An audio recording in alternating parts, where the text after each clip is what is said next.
Hello again there folks, Lone Adventurer here. Thank you very much for stumbling your way upon my channel and joining me for another adventure.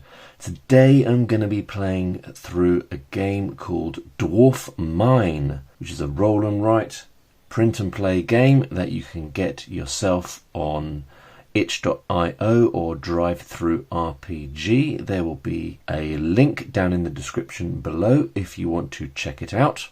And this is a game from James Hron at Paper Dice Games. But before we get to that, please do consider subscribing to my channel if you want to see more adventures just like this one, and liking this video if you find yourself enjoying it. So Dwarf Mine is a game that's been out for a good few years now. I think it's at least 3 or 4 years old.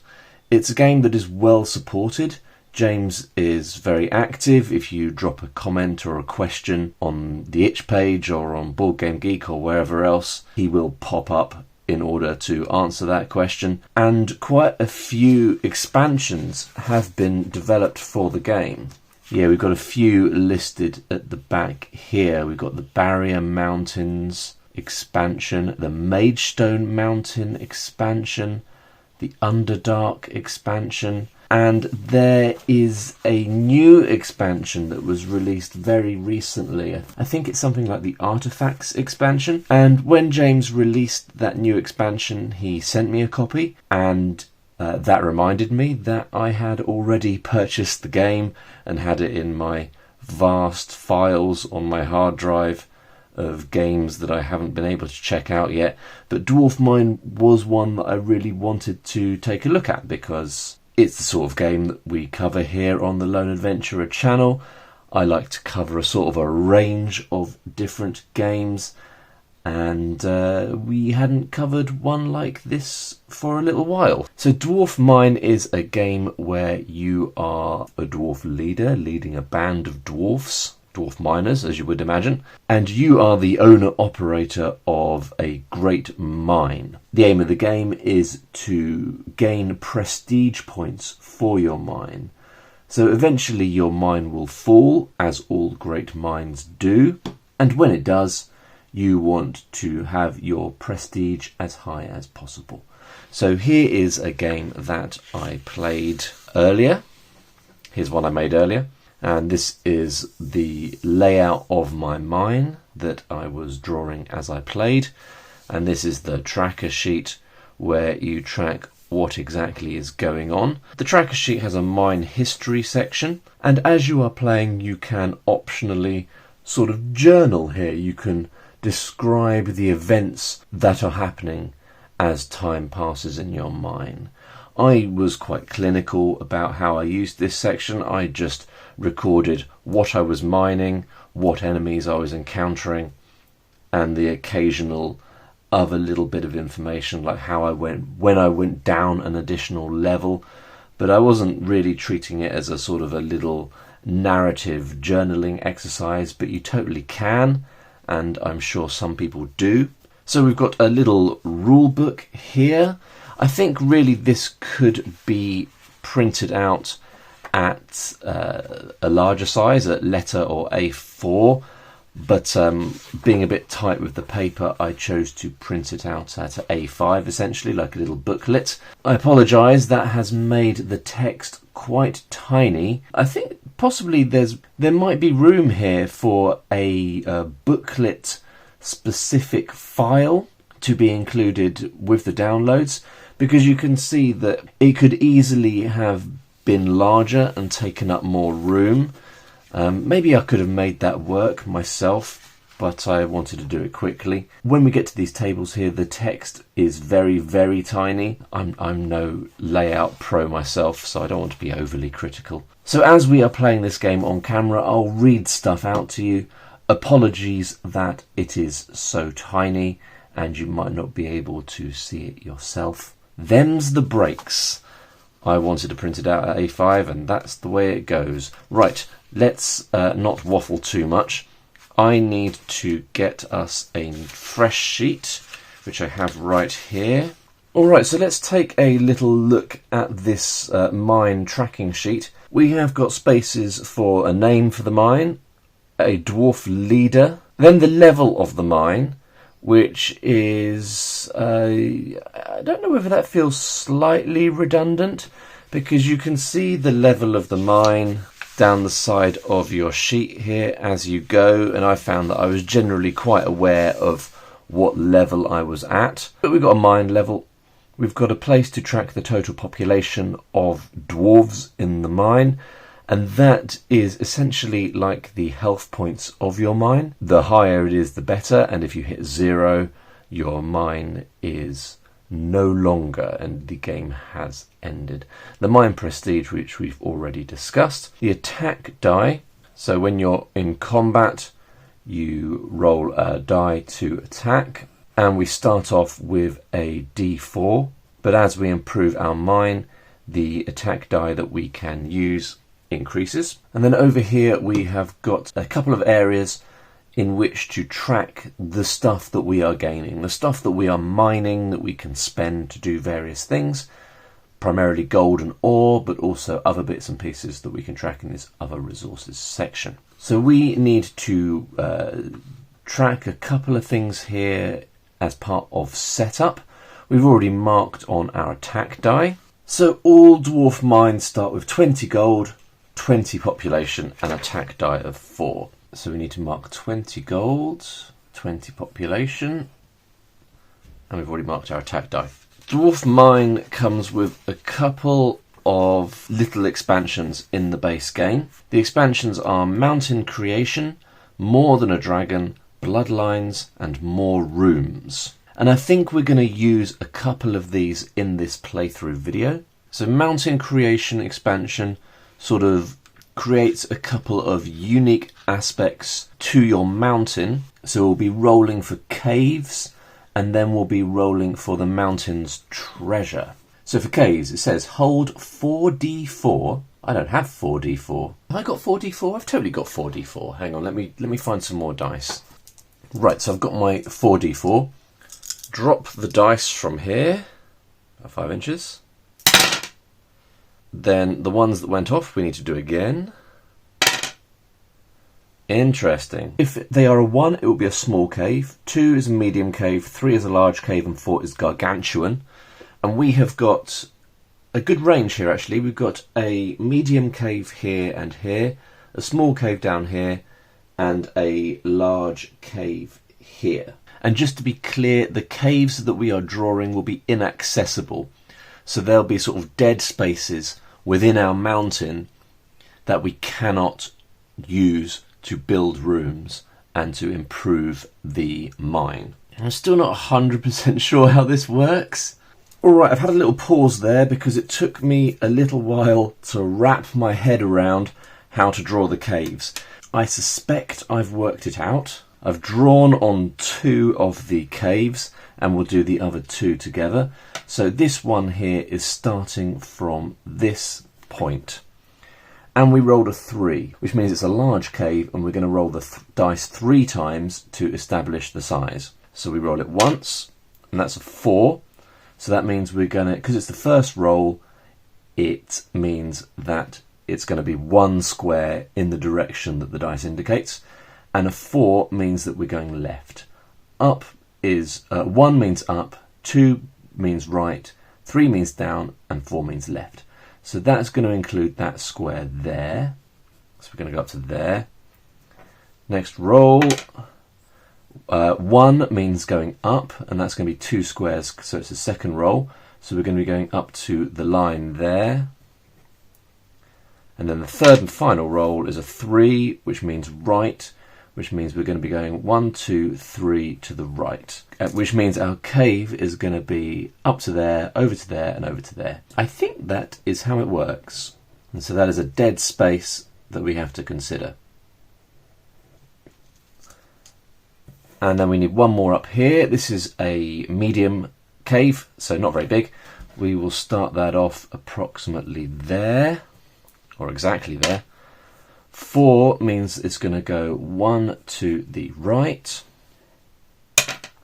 and 3 means it's going to go 2 to the 2 down. So that is going to be about that shape.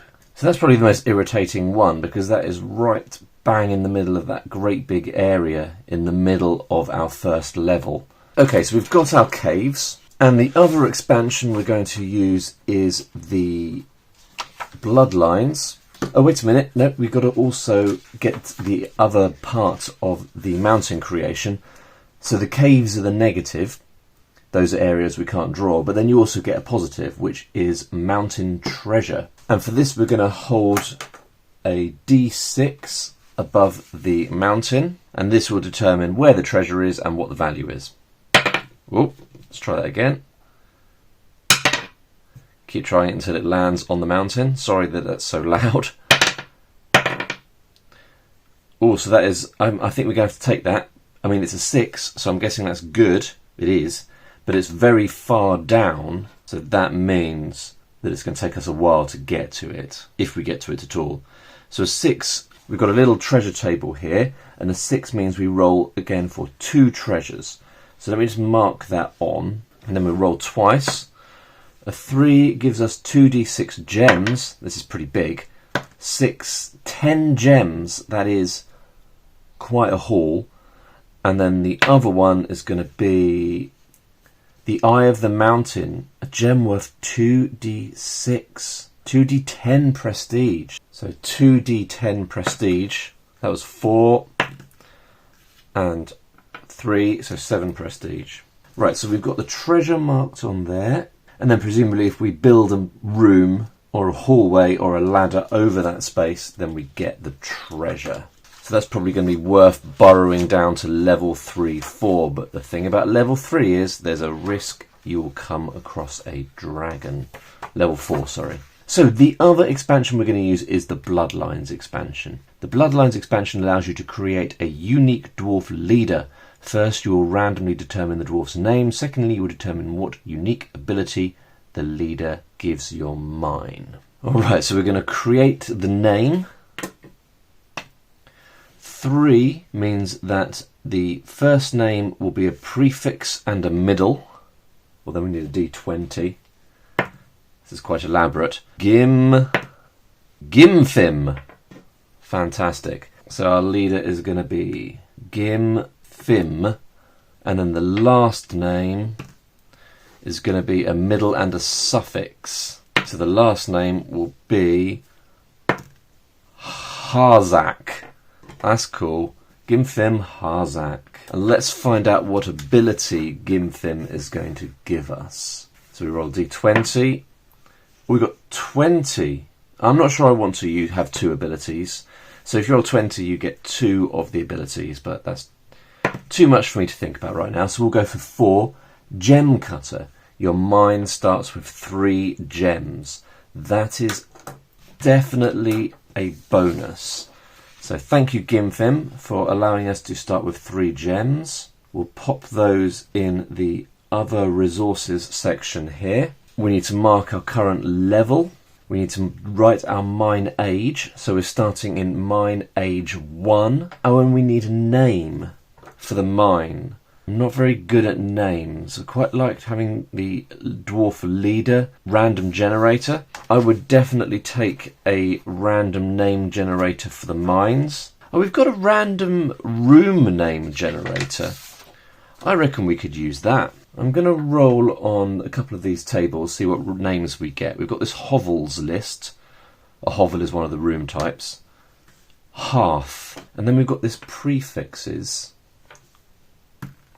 12, crag. Oh, we've got a forges list. I'm going to roll on that as well. 1, forge. Well, let's say our mine is going to be quite forgy.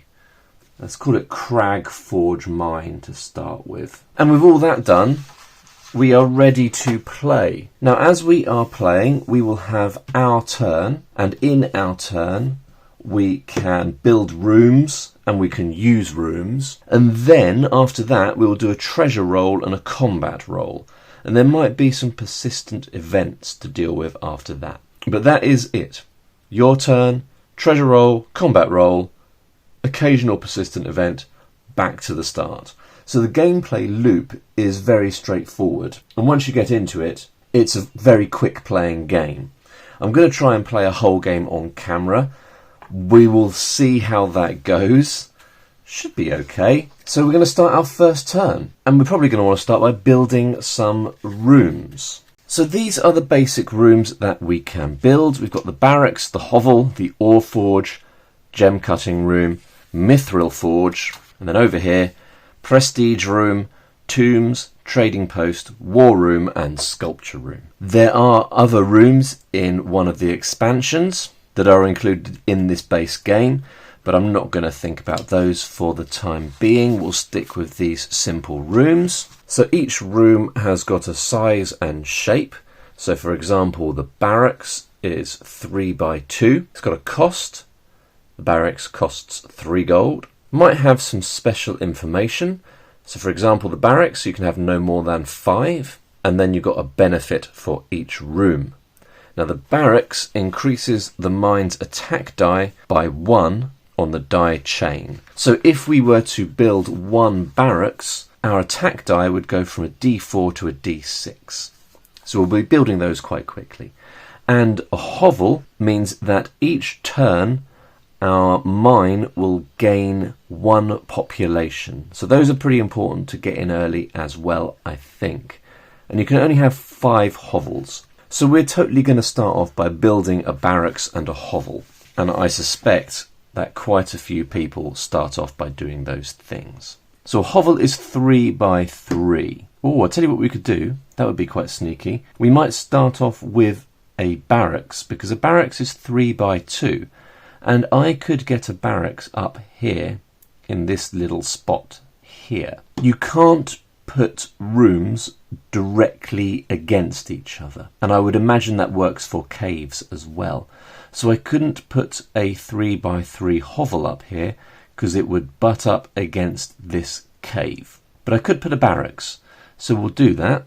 There we go. Our barracks is going to cost us 3 gold, taking our gold down from 20 to 17. And it's going to increase our attack die to D6. So now whenever we attack something, we roll a D6 instead of a D4, increasing our chances of success. So that is good. Now we also want a hovel, so we can start building up our population. We need to join the two together. So we're going to have a little vertical corridor here. Essentially that is a ladder. So we've got a ladder below our barracks, and that's going to go down into our hovel, which will be here. And you can have as many ladders and corridors as you want. So when we want to build over in this area of level 1, we'll probably do a corridor along here, a ladder down there, and then we'll carry on building over there. So that's lucky that cave wasn't larger there, because that might have completely separated our level 1 into 2 areas, which could have gotten a bit fiddly. Our hovel is costing us 4 gold, taking us down to 13 gold. And you can use rooms in the turn that you build them. So we can immediately increase our population by 1 to 21. So we could carry on building, and actually maybe we should. I'm just thinking, because we have those bonus gems, because of Gimfim Harzok, our leader, we could build a gem cutting room, which costs 6 gold, but does allow us to turn 1 gem into 5 gold, or 1 gem into 10 prestige. For a payment of 6 gold, we could convert all those gems into gold, giving us 15 gold or 9 gold sort of bonus at the start of the game, and obviously we'd be able to use the gem cutting room going forward. It's just a question of whether we want to squeeze a gem cutting room into level 1. Do you know what? I think I might. I'm going to go for it. We're going to build a gem cutting room right here. Gem cutting rooms are, they're 5 by 5.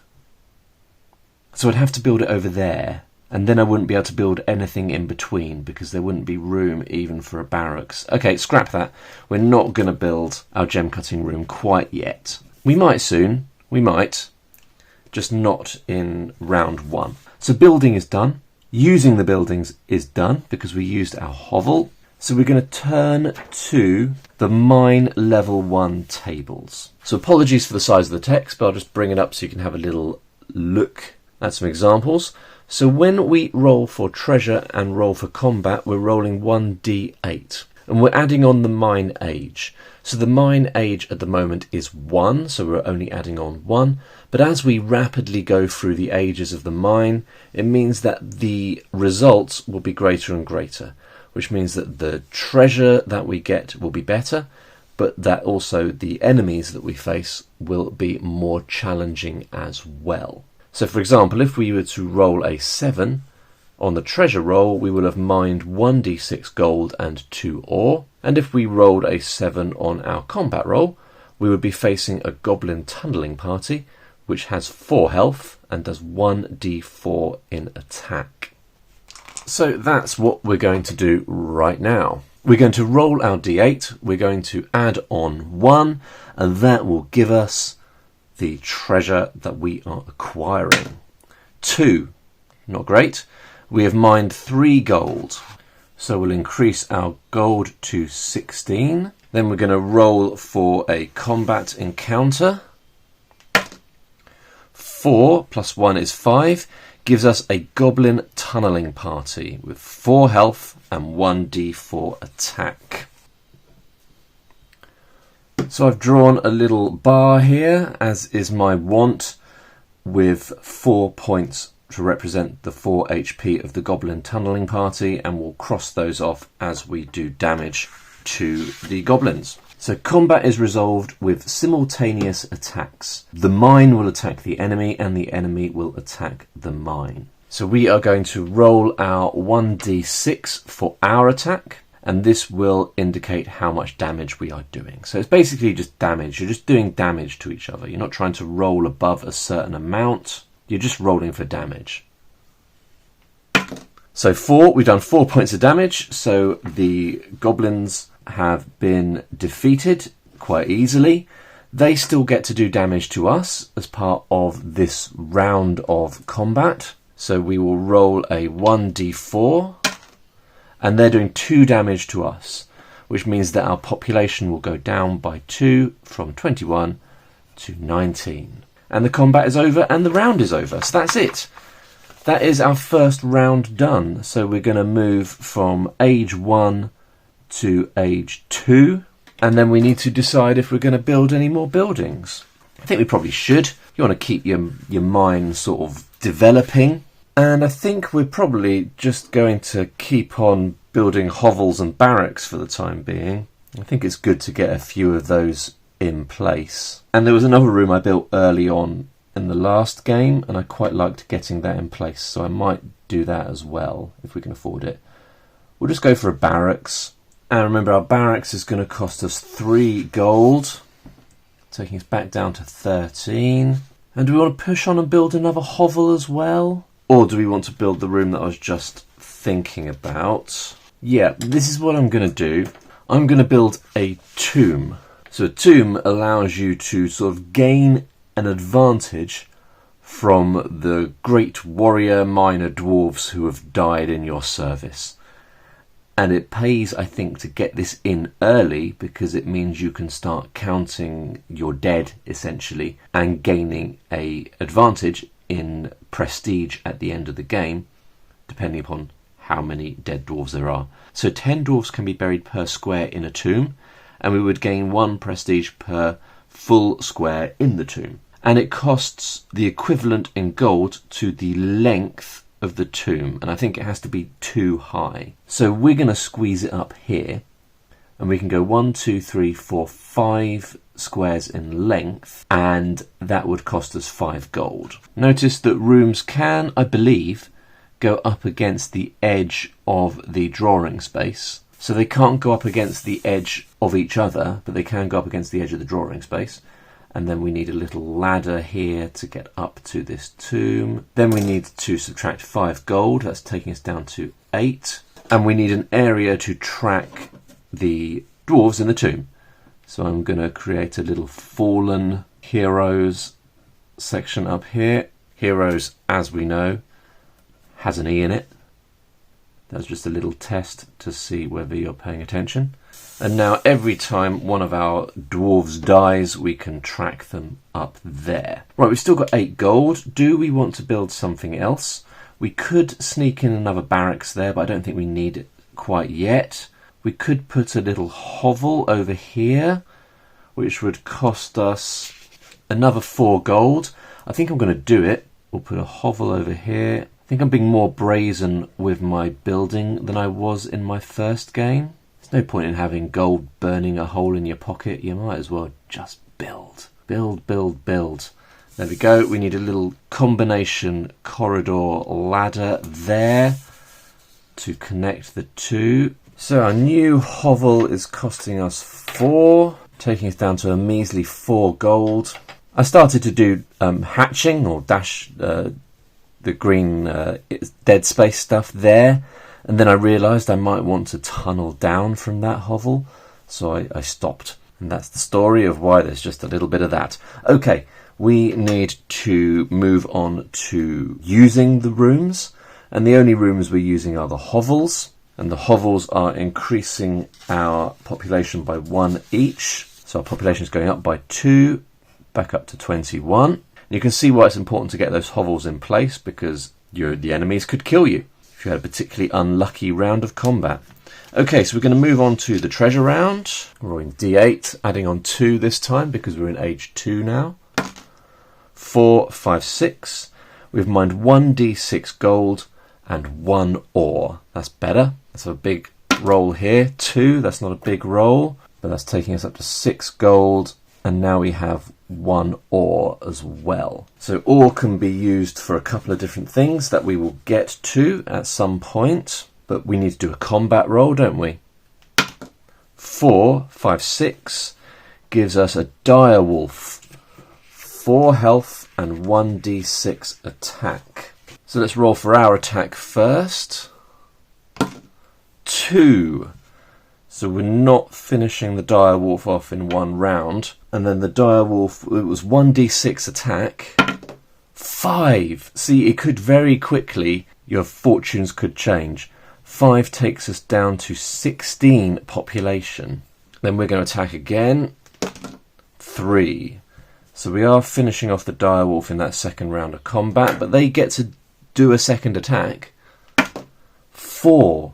So that's pretty brutal. That's taken us down to 12 population. So you can see how quickly the fortunes of your mine can change. Okay, but we're moving on into the third age. We don't have a huge amount of gold to spend. Now, an ore forge we can build for 6 gold. And the benefit of the ore forge, after rolling an attack in combat, you may pay 1 ore to add 1 to the result of your attack die roll. And now I did have one of these in my first game of Dwarf Mine, and I didn't use it much. But I can see why it might be helpful. If we'd have done 3 points of damage to the direwolf, we wouldn't have had to have had a second round of combat. We could have just paid 1 ore and done 1 extra point of damage. But I've only got 1 ore at the moment, so it's not like we can use it multiple times. We could build that gem cutting room. We can't afford a mithril forge, and we can't afford much of anything else. So I wonder whether I should hold off finally. One thing that is useful is a war room, but that is 8 by 8 squares. However, that allows us to roll the attack die twice and use the higher result. And I used that a lot in my first game, and it helped me out of a couple of scraps. So I don't think I'm going to build anything in this age. I'm just going to increase my population by 2, and then we're going to go straight to the treasure roll. 5, 6, 7, 8, because remember we're adding on the age. 4 gold. Okay, I guess. Taking us to 10. And then the combat roll. 5, 8, another direwolf. So let's roll to see if we can take out this direwolf in 1 hit. 3, no. And that's exactly what I'm talking about. If we had that ore forge or whatever it was, we would be able to now do 1 extra point with our point of ore. In fact, I kind of regret not doing that now, especially because the direwolf has taken our population down to 10. Maybe I was lucky in my first game. I didn't really suffer this much early on. Okay, we don't have to roll for us because we know we're going to do 1 point damage to the wolf, but we do need to roll for the wolf to see how much damage it is doing to our population. 6. This could be quite a short game of Dwarf Mine. That is pretty tough. That is pretty tough. What I didn't tell you is my first mine that I played, I mean I showed you, but maybe you didn't spot it, I got to 95 prestige. And I felt like, oh, I've pretty much smashed this game. I've absolutely nailed it. But now that I'm playing on camera, it's not going so well. But that's the end of age 3, and we're moving on to age 4. I think age 4 might be the final age of this video. And if our mine is still functioning at the end of this, then we will carry on in a second video. But I tell you what, I'm tempted to just build another hovel all of a sudden. I was hoping to save up for that war room, but I think I need another hovel. We need to increase our population more quickly. So that's the way it goes. Now, where am I going to build it? I think ideally I'd want to build it up in that little corner there, so we're maximizing our space on this level. So that's what we're going to do. We're going to build our hovel up here, and then we're going to do a weird little ladder corridor thing like that. So a series of sort of laddery corridors to join up to the other hovel. This hovel is costing us an extra 4 gold, taking us back down to 6. But at least now we have 3 hovels and we can increase our population to 7, which hopefully will get us through this age. So with the hovel built and the hovels used to increase our population, we're going to turn back to the table here. And we're going to roll a d8 to see how much treasure we get. 3, 4, 5, 6, 7. So that's 1d6 gold and 2 ore again. 6. There you go, a bit of luck. Thank goodness for that. So 6 gold and 2 ore. I say again, I thought we only got 1 ore last time. 6 gold, taking us up to 12. That's great. And then up to 3 ore. Change my mind, I'm going to use digits there. And what enemy are we facing? Hopefully nothing too scary. 2, 3, 4, 5 gives us a goblin tunneling party. Excellent. 4 health, d4 attack. So we're rolling d6 for our attack. 5. Brilliant. So the goblins are defeated in 1 round. That's what we needed really. And they're doing d4 damage to us. 4. I could have done with that being a bit less. Because that's taking me down to 3 population. That is pretty tough. I really wish our population wasn't quite so brutally low. Makes me wonder if we should play 1 more round just to make sure that we don't lose the mine before we finish this playthrough. Yeah, let's do 1 more age. Number 5. Now we can... This is the conundrum. We can technically pay for a war room. However, we can't fit a war room in level 1. We'll have to go down to level 2. And if we go down to level 2, we start rolling on the level 2 tables. Now that does mean that we will be getting more treasure, but it also means we might be facing more difficult enemies, I think. Although I can see Goblin Tunneling Party and Direwolf are both listed there, so I think the increase in the enemy is gradual. I think it's worth the risk, because that war room, re-rolling the attack die, makes a big old difference. So we're going to build that. We're going to spend all of our money. I've got 12, haven't I? Yep. We're going to spend all of our money and build a great big massive war room, which is 8 by 8. Oh no, you can't even fit that in... Ah, curses. I can't even fit that in level 2. It would take us down to level 3. Yep. We're not going down to level 3 for a war room. That would be a step too far. So we need some other way to help these dwarves out a little bit. I think we can probably build another barracks, and I think we should probably build an ore forge, and we can afford to build both of those things. But for the ore forge, we are going to have to go down. No, we can do it in level 1. We can build both of those things in level 1. So we're going to do that, I think, just to have one more round of safety in level 1. and then we'll go down to level 2 in the next part of the playthrough.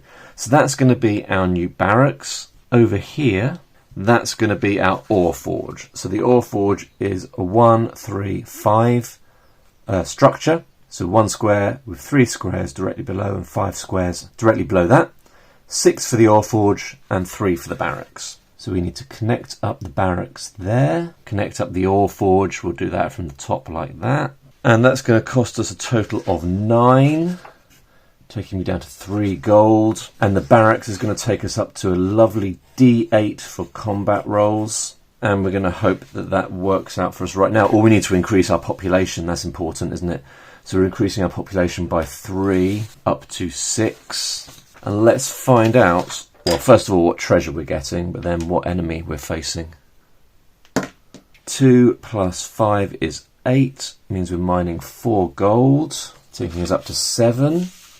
And then what enemy are we facing? 3, 8, a direwolf, 4 health, 1d6 attack. Just remembered that we had some dwarves die, didn't we? And I forgot to mark the fallen heroes section.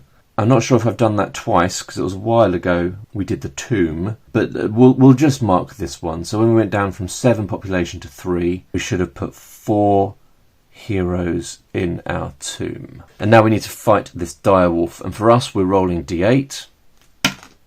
2. That is awful news. The direwolf is attacking with 1d6. 1. Lucky. Taking us down to 5 population. Then for us attacking, 2. Some awful rolling, but that is finishing off the direwolf. But the direwolf does get to attack us again. 2. Taking us down to 3 health. Alright. So this is a lot closer than the first game I played. My population was generally a lot healthier than that. So Crag Forge Mine, under the leadership of Gimfim Harzak, is finding life a lot more difficult, it would appear. But we'll stop it there, folks. We'll come back to the fate of our Dwarf Mine in a second video. Hope you enjoyed this one though. Do drop a comment below and let me know what you think of Dwarf Mine. I would imagine some of you have already played it, given that this is a game that's been around for quite some time, so let me know your thoughts. Thank you very much for watching, and I'll see you next time. Bye for now.